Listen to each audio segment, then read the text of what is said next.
మళ్ళీ తిరిగి వస్తారంట. అంటే మేమన్నా ఎన్డీఏ కూటమి ఏమన్నా చెవిలో పువ్వు పెట్టుకునేదా మీరు వచ్చేదానికి?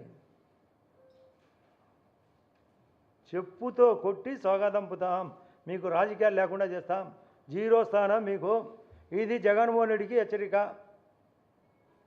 కోడికత్తి కేసు ఆదినారాయణ రెడ్డి మీద, వివేకానంద రెడ్డి కేసు చంపినారు. మీరు కోడిని కోసుకున్నారు, తిన్నారు, మాంసము ఫ్రిడ్జ్లో దొరికింది, మీ కడుపులో దొరికింది, ఈగలు దిబ్బలో దొరికినాయి. ఇంకా మేము చంపలేదంటే ఎవరు చంపినారు? నేను సామెత చెప్తున్నా, మీ కోడిని మీరే కోసుకున్నారు, మీరే తిన్నారు, మాకేం సంబంధం లే.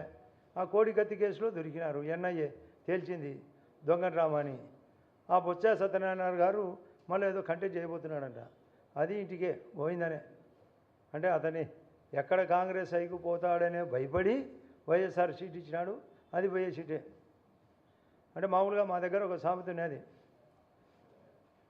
పెద్ద వీరారెడ్డి చిన్న వీరారెడ్డిని. మా పల్లెలో పెద్ద వీరారెడ్డిని ఒక చిన్న కేసులో పోలీసులు అరెస్ట్ చేస్తారు. ఆయన పోతూ పోతూ, అరే నాయన, అరే బాలవీరారెడ్డి ఎద్దులకు సొప్ప బాగా చూసుకోరా అని చెప్పినాడంట. పోలీసు వాళ్ళు సొప్పసాటిన దాక్కున్నాడని పట్టకపోతా చిన్న వీరారెడ్డి అడిగినాడంట, ఏమన్నా నా పేరు ఎందుకు చెప్పినావంటే, నాకు తోడు ఎవరు రాని ఈ బొచ్చేసారి సత్యనారాయణ గారిని తోడు కోసమే ఆడ పోటీ చేయించాడు. మీకు అర్థమైందా ఇది సామెత? పోతూ పోతూ అందరినీ రాచపీనుగా ఊరికనే పోదంట, అందరినీ దొరకపోతుంది.